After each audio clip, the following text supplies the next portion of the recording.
Halo teman-teman sumber artikel, selamat datang di sumber artikel.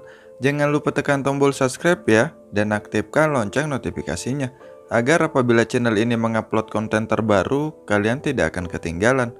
Selamat mendengarkan. Setelah menikah, episode 3. Roy memejamkan matanya ketika kami sudah selesai berhubungan biologis. Aku memeluk Roy dan membelai punggungnya yang basah akan keringat. Pikiranku melayang mengingat masa lalu itu. Aku teringat Doni, lelaki yang mengambil keperawananku waktu aku kelas 1 SMA dulu. Aku masih mengingat semuanya dengan jelas. Kejadian itu bermula ketika aku sedang berada di dalam kelas kosong setelah pulang sekolah. Saat itu aku tidak langsung pulang karena aku sedang ada ekstrakurikuler paskibrah. Doni adalah kakak kelasku yang berbeda 2 tahun dariku. Dulu dia sangat tampan dan menjadi idola para siswi di sekolah. Tipe bad boy yang membuat semua murid perempuan menjerit mengaguminya. Tentu saja aku bangga bisa memilikinya kala itu. Sore itu hanya beberapa siswa yang masih berada di sekolahan. Antaranya anak-anak pramuka dan anak paskibrah yang berlatih di aula sekolah. Guru-guru juga sudah pulang. Jarang sekali guru naik ke lantai 2 untuk melakukan pemeriksaan, kecuali hari itu tertentu dalam beberapa bulan belakangan. Beberapa kakak kelas yang pacaran di lantai 2 sedang memadu kasih, bercanda atau sebagiannya. Bahkan berani berciuman di depan kelas kosong. Jam sudah menunjukkan pukul 3:30 sore kala itu. Aku tidak ambil pusing karena mamaku juga tidak ada di rumah. Jadi aku bebas mau pulang jam berapa saja. Waktu itu Doni menarik tanganku, mengajakku masuk ke dalam kelas kosong. Lalu Doni menutup pintu kelas. Awalnya aku kaget dan berpikir kenapa dia harus menutup pintu segala. Tetapi saat itu aku hanya diam saja. Doni membantuku untuk duduk di atas meja. Dia mencium buku. Saat itu aku malu dan menolaknya secara halus. Aku janji kok bakalan tanggung jawab, kata Doni berbisik hangat di telingaku, membuat sekujur tubuhku meremang. Kata-kata itu meluncur dengan lembut, terdengar seolah penuh tanggung jawab, namun itu semuanya semu. Gak apa-apa sayang, aku masih menggelengkan kuat karena takut. Aku takut, kataku pelan sambil menggeleng. Ayolah Sah, gak usah munafik, temanku juga banyak kok yang sudah digituin. Lagian kalau kamu hamil, aku pasti bakalan tanggung jawab. Nanti aku bakalan keluarin di luar. Pacaran kalau ciuman doang mana enak Sah. Tapi kamu cinta kan sama aku? Tanyanya sambil mengusap lembut pipiku. Aku yang masih amat muda kala itu hanya mengangguk polos. Aku cinta sama kamu. Aku bakalan tanggung jawab sayang, bisik Doni di telingaku. Di situ aku merasa benteng pertahananku roboh. Aku membiarkan Doni melepaskan seragamku. Dan benar kata orang, itu semua hasrat alami di setiap individu. Untuk belajar hal tersebut, karena setanlah yang akan membimbingmu secara langsung. Dan di hari itu, di saat semua murid sudah pulang ke rumah mereka masing-masing, bangku-bangku kosong dan desahan kami menjadi saksi bisu kelakuan bejat kami berdua. Saat itu aku tidak berpikir panjang dan hanya menginginkan merengkuh kenikmatan surgawi dengan Doni. Toh benar kata Doni kan, zaman sekarang sudah banyak wanita yang tidak perawan lagi.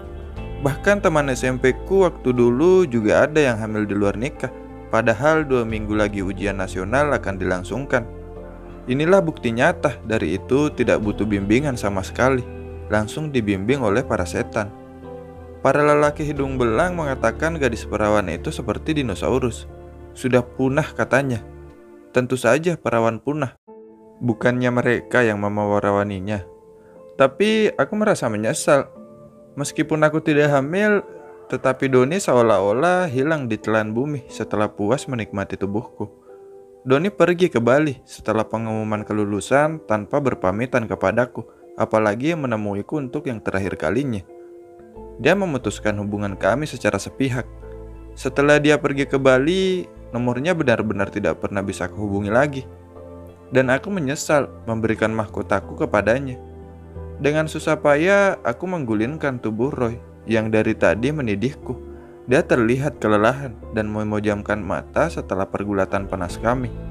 "Sayang, pinjam ATM-mu ya. Mau beli sepatu?" rayuku sambil membelai punggung telanjangnya. "Apa ini yang tadi ku maksud dengan barter?" Ya, jawab Roy dengan singkat dengan mata yang masih terpejam. Aku tersenyum mendengarnya. Itu tanda dia menyetujui membelikanku sepatu. Lelaki yang akan memberikanku apapun, bahkan barang yang sangat mahal sekalipun, ketika kau sudah selesai memuaskannya. Aku mengambil celana jeansnya yang berada di lantai, mengambil dompet di saku belakangnya, dan mengambil kartu ATM berwarna biru. Tentu saja aku hafal PIN-nya, karena aku sering menggunakannya.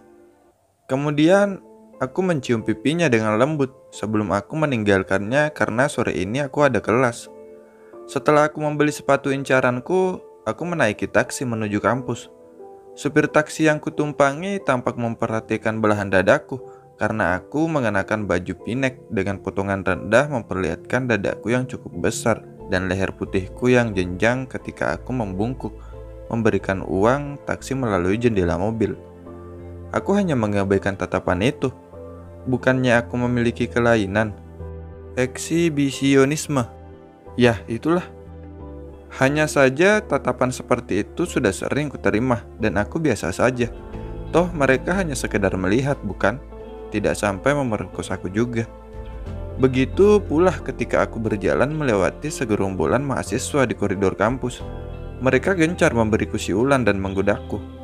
Aku seperti kijang emas yang melintas gerombolan serigala yang sedang kelaparan. Tatapan mereka seolah menelanjangiku dan ingin menerkamku di ranjang. Lagi-lagi aku tidak memperdulikan mereka. "Cantik banget sih, Sah," komentar salah satu dari mereka. "Seksi, pacaran yuk," tambahnya yang lain. "Nisa mana mau sama kita-kita, dia maunya sama yang tajir," keluh salah satu dari mereka sebelum aku berbelok memasuki kelasku. Tentu saja aku tidak sudi dengan mereka. Siapa juga yang mau pacaran dengan pria mesum yang miskin dan tidak punya apa-apa? Apa untungnya juga untukku?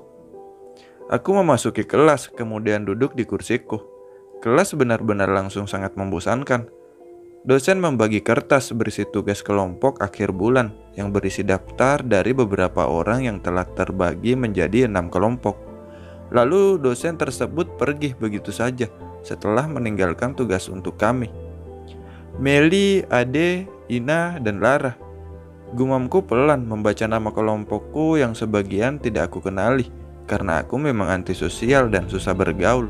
Lebih tepatnya, aku malas bergaul dengan mereka semua. Hanya Meli dengan baju kebesaran ala emak-emaknya dan Ade yang aku kenal. Tapi aku paling tidak suka dengan Meli karena dia itu gadis kolot rantauan dari desa yang kuliah di kota ini. Alasan aku tidak menyukainya karena menurutku dia itu terlalu agamis. Tipe manusia sok suci. Ponselku berbunyi, tanda ada pesan masuk. Itu pesan dari Roy. Pesannya sangat singkat. Dia menyuruhku untuk ke kamar mandi. Aku mengurutkan keningku ketika membaca pesannya. Ke kamar mandi? Untuk apa?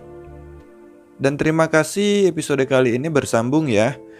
Dan mohon maaf sebelumnya, ini untuk mengenai ceritanya, ini cerita sebagai edukasi ya, sebagai pengalaman aja agar kalian tidak terjerumus dengan cerita seperti ini. Ya pasti kalian tahulah mana yang baik dan mana yang buruk. Tapi di sini semoga kalian bisa baik-baik saja ya, tidak mengikuti seperti contoh di alur cerita tersebut. Ini hanyalah fiktif belaka. Dan terima kasih telah menyimak ya. Tunggu di episode selanjutnya. Bye-bye.